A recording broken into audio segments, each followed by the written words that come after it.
Si vous êtes nouveau sur la chaîne, n'oubliez pas de vous abonner et d'activer la cloche de notification. On commence.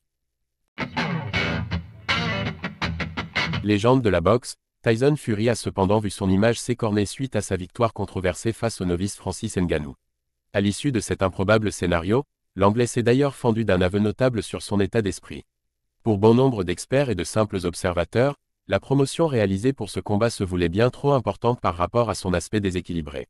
Il faut dire que sur le papier, la Battle of the Baddest entre Tyson Fury et Francis Ngannou s'annonçait à sens unique. Après tout, ce dernier n'avait jamais grimpé de façon officielle dans un ring avant de venir y défier l'invaincu champion WBC de l'époque. Certes, son palmarès et ses prouesses passées en tant que combattant MMA en faisaient un adversaire à ne pas négliger. Toutefois, sa puissance à elle seule ne paraissait pas suffisante pour inquiéter un boxeur émérite comme Fury.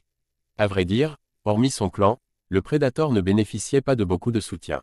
L'énorme prestation qu'il a livrée à Riyad le 28 octobre 2023 a dès lors surpris tout le monde ou presque.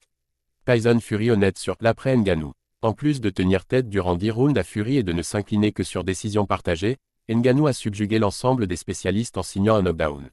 Pour beaucoup, il aurait même mérité la victoire, ce qui n'a bien évidemment pas fait les affaires du Gypsy King et de sa réputation. Ce dernier a toutefois affirmé à Boxing Social ne pas avoir vécu cet après-combat différemment des autres.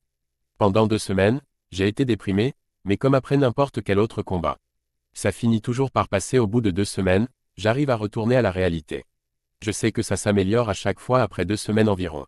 J'ai l'habitude, ça fait partie des hauts et des bas de tout ça. Chaque haut est accompagné d'un bas encore plus grand. Ainsi, selon l'Anglais, la piètre performance qu'il a offerte contre Francis n'aurait pas affecté sa santé mentale outre mesure. Il serait ainsi coutumier des dépressions post-fight et n'aurait pas souffert de ce phénomène plus longuement qu'à l'accoutumée.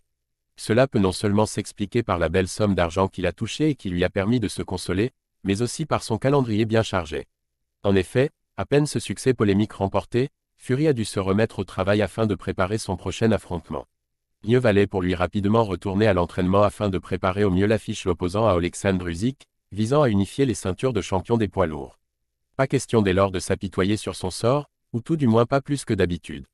Bien que secoué à la surprise générale par Francis Ngannou, Tyson Fury ne se serait pas laissé submerger par les critiques dont il a pu faire l'objet.